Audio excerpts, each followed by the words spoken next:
ଜେଜେମାଙ୍କର ଏମିତି ନିଷ୍ପତ୍ତି ସାରା ପରିବାର ଲୋକମାନେ ଆଜି ଆଶ୍ଚର୍ଯ୍ୟ ହୋଇଯିବେ। ଆଜି ସୁଗନ୍ଧା ମଧ୍ୟ ମନେ ମନେ ଭାବିବ ଯେ ମା ତ ସ୍ତ୍ରୀକୁ ଘୃଣା କରୁଥିଲେ, ଘୃଣା କରି ଏ ଅଗସ୍ତି ପରିବାରରୁ ଗଳା ଧକ୍କା ଦେଇ ବାହାର କରିଦେଇଥିଲେ। ଆଜି ହଠାତ୍ ଏମିତି ଶ୍ରିୟା ଆଉ ରାମଙ୍କର ବାହାଘର କଥାକୁ ନେଇକି ଏମିତି ଏକ ବଡ଼ ନିଷ୍ପତ୍ତି କେମିତି ନେଇପାରିଲେ ମା?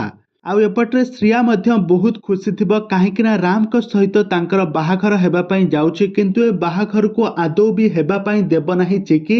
ତେବେ ଦର୍ଶକ ବନ୍ଧୁ, ଏବେ ତୋରି ପାଇଁ ତୋ ପାଇଁ ସିରିଏଲ କାହାଣୀରେ ଆଗକୁ କ'ଣ ଆସିବ ନୂଆ ଟ୍ୱିଷ୍ଟ, ତାହା ସବୁକିଛି ଜାଣିବା ପାଇଁ ହେଲେ ଆପଣମାନେ ଆଜିର ଭିଡ଼ିଓଟିକୁ ପୁରା ଶେଷ ପର୍ଯ୍ୟନ୍ତ ଦେଖନ୍ତୁ। ଆଉ ଏହା ପୂର୍ବରୁ ଯଦି ଆପଣମାନେ ଆମ ଚ୍ୟାନେଲକୁ ସବସ୍କ୍ରାଇବ୍ କରିନାହାନ୍ତି ତାହେଲେ ସବସ୍କ୍ରାଇବ୍ କରି ପାଖରେ ଥିବା ବେଲ୍ ଆଇକନକୁ ଦବାଇ ଦିଅନ୍ତୁ। ତେବେ ଦର୍ଶକ ବନ୍ଧୁ, ଆଜି ଆପଣମାନେ ତୋରି ପାଇଁ ତୋ ପାଇଁ ସିରିଏଲରେ ଦେଖିବା ପାଇଁ ପାଇବେ ଏକ ଜବରଦସ୍ତ ଏପିସୋଡ।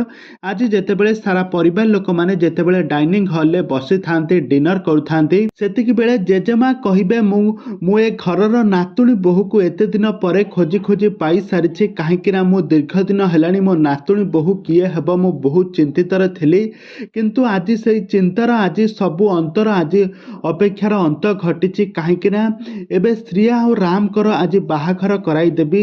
ଶ୍ରିୟା ହିଁ ଏ ଘରର ନାତୁଣୀ ବୋହୂ ହେବ, ଏଇଟା ହିଁ ମୋର ଶେଷ ନିଷ୍ପତ୍ତି। ଏହାପରେ ଜେଜେମାଙ୍କ କଥା ଶୁଣି ସାରା ପରିବାର ଲୋକମାନେ ଆଶ୍ଚର୍ଯ୍ୟ ହୋଇଯିବେ। ଆଉ ଏପଟେ ଶ୍ରିୟା ମଧ୍ୟ ବହୁତ ଖୁସି ହୋଇଯାଉଥିବ। ତାପରେ ସୁଗନ୍ଧା କହିବ, ରାମ ଏଇଟା କ'ଣ ସତ? ତମେ କ'ଣ ଶ୍ରିୟାକୁ ବିବାହ କରିବା ପାଇଁ ଯାଉଛ?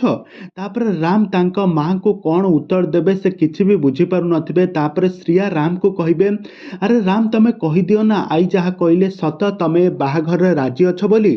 କିନ୍ତୁ ଏକଥା ଶୁଣି ଚିକି ଆଦୌ ବି କହିବ ଏ ବାହାଘର ମୁଁ କରାଇ ଦେବି ନାହିଁ। ତାପରେ ଜେଜେମା କହିବେ, ଦେଖିବା ତୁ କେମିତି ଏ ବାହାଘର କରାଇ ଦେବୁନୁ।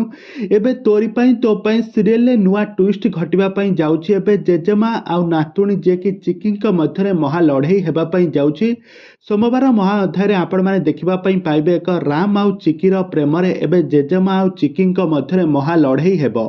ଏବେ ବହୁତ ବଡ଼ ଲଢ଼େଇ ହେବା ପାଇଁ ଯାଉଛି। ଏବେ କାହାଣୀରେ କ'ଣ ଆସିବ ନୂଆ ପରିବର୍ତ୍ତନ, ତାହା ସବୁକିଛି ଜାଣିବା ପାଇଁ ହେଲେ ଆପଣମାନେ ଆଜିର ଭିଡ଼ିଓଟିକୁ ପୁରା ଶେଷ ପର୍ଯ୍ୟନ୍ତ ଦେଖନ୍ତୁ। ଆଉ ଏହା ପୂର୍ବରୁ ଯଦି ଆପଣମାନେ ଆମ ଚ୍ୟାନେଲକୁ ସବସ୍କ୍ରାଇବ୍ କରିନାହାନ୍ତି ତାହେଲେ ସବସ୍କ୍ରାଇବ୍ କରି ପାଖରେ ଥିବା ବେଲ୍ ଆଇକନକୁ ଦବାଇ ଦିଅନ୍ତୁ।